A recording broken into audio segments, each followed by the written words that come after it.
সূরা কাউসার পড়ে হাতের বৃদ্ধাঙ্গুলে ফু দিলে যে কেউ আপনার বাধ্য হয়ে যাবে। এটা পবিত্র কোরআনুল কারীমের একটি সূরা। পবিত্র কোরআনুল কারীমের ভিতরে ছোট্ট একটি সূরা হচ্ছে সূরাতুল কাউসার। অনেক সময় আমাদের স্বামী আমাদের কথা শুনে না।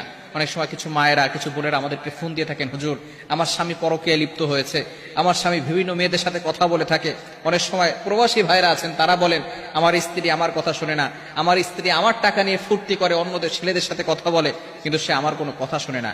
এই বিভিন্ন ভাবে যদি তারা অন্যভাবে চলে যায়, তাহলে স্ত্রীকে বাধ্য করার জন্য অথবা স্বামীকে বাধ্য করার জন্য এই চমৎকার একটি আমল যদি আপনি করতে পারেন, আমি আপনাদেরকে জানিয়ে দিব এই নিয়মটা কিভাবে করবেন। আবার অনেক সময় সন্তান কথা শুনে না, অফিসের বস শুধু আপনার উপর অত্যাচার করে, জুলুম করে, নির্যাতন করে, যার কারণে আপনি কঠিন বিপদের ভিতরে পড়ে আছেন। যদি আপনি এই আমলটা করতে পারেন, অবশ্যই আল্লাহ তাআলার পক্ষ থেকে সুন্দর একটা ফলাফল আসবে। 21 দিন এই আমলটা করবেন। আমলটি করবেন কিভাবে আমি আপনাদেরকে ভালো করে বলে দিচ্ছি। প্রথমে আপনি ওযু করবেন, পবিত্র অবস্থায় থাকবেন, অবশ্যই পবিত্র থাকতে হবে। এরপরে আপনি ফজরের নামাজের পরে অবশ্যই ফজরের নামাজ পড়বেন, কারণ ফজরের ভিতরে বরকত রয়েছে। ফজরের নামাজ পড়ে আপনি পবিত্র হয়ে ওই নামাজের স্থানেই যদি আপনি পড়তে পারেন আলহামদুলিল্লাহ ভালো। আর যদি সেখান থেকে উঠে অন্য কোনো কাজ করেন, তারপরে অজু অবস্থায় যদি সেখানে বসেন কোনো সমস্যা নাই, পড়তে পারবেন। আপনি প্রথমে অজু করবেন, অজু অবস্থায় সেখানে বসবেন। বসার পরে একবার সূরা ফাতিহা পড়বেন, এরপরে 4 কুল পড়বেন, কুল ইয়া আইয়ুহাল কাফিরুন, কুল হুয়াল্লাহু আহাদ, কুল আউযু বিরাব্বিল ফালাক, কুল আউযু বিরাব্বিন নাস। এটা পড়ে আপনার বুকে ফু দিবেন এবং পুরো শরীরকে মাসাজ করে দিবেন, আপনার শরীর বন্ধ হয়ে যাবে। এরপরে আপনি 3 বার দুরূদ শরীফ পড়বেন। আমরা নামাজের ভিতরে যে দুরূদ শরীফ পড়ি, এই দুরূদ শরীফ 3 বার পড়তে হবে। এই দুরূদ শরীফ 3 বার বলার পরে এরপর আপনি আউযু বিল্লাহ বিসমিল্লাহ সহকারে সূরা কাউসার পড়বেন 21 বার। কতবার?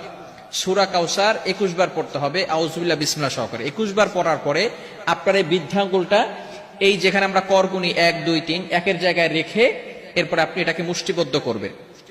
এরপরে আপনি সূরা কাউসার 21 বার পড়ার পরে সেখানে ফু দিবেন। ফু দেওয়ার পরে যাকে আপনি বাধ্য করতে চাচ্ছেন হালাল ভাবে, অবশ্যই হালাল ভাবে হতে হবে, হারাম ভাবে করলে কিন্তু হবে না, অবশ্যই হালাল হতে হবে। যাকে আপনি বাধ্য করতে চাচ্ছেন তার নাম 7 বার পড়বেন এবং তার পিতামাতার নাম 1 বার পড়বেন, এবং আপনি মনে মনে চিন্তা করবেন যে আমি তাকে হালাল ভাবে বাধ্য করতে চাচ্ছি এবং কোরআনিক ভাবে তাকে বাধ্য করতে চাচ্ছি। এরপরে এভাবে অনেক সময় ধরে রেখে, কিছু সময় ধরে রেখে আপনি আবারও 3 বার দুরূদ শরীফ পড়বেন, তারপরে হাতটাকে ছেড়ে দিবেন।